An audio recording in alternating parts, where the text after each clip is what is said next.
बच्चों next topic is agricultural potential of Pakistan, यानी कि पाकिस्तान के पास आखिर कितना पोटेंशियल है कि वो प्रोड्यूस कर सके थ्रू एग्रीकल्चर। तो कुछ प्रॉब्लम्स हैं और कुछ ऐसे मेजर्स हैं जो कि हमें लेने हैं या हमें समझने की पहले ज़रूरत है।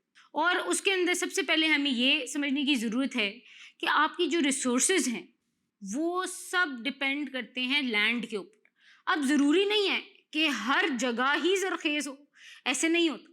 कुछ लैंड आपकी आइडियल होती हैं ग्रोथ ऑफ क्रॉप्स के लिए, वहाँ पे बारिशों का एरिया भी बेहतर होता है।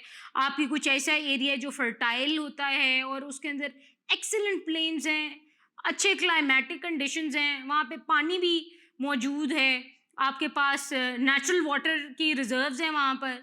उसके अलावा जो आपको फेवरेबल कंडीशंस देते हैं कि आपका वहाँ पे एरिया जो है या वहाँ पे ज़रखेज़ है और आपको अच्छा फ्रूट वहाँ पे वेजिटेबल या जो भी है आपके जो आपने लगाया हुआ है फार्मर्स ने वो अच्छा उगेगा। On the other hand bit कुछ कभी कभी होता है कि ऐसी जगहें होती हैं जो कि उस तरह से ज़रखेज़ नहीं होती और वो इरिगेटेड लैंड उस तरह बेहतर प्रोड्यूस नहीं करता, यानी कि आपकी जो पर एकड़ यील्ड है वो डिफरेंट है।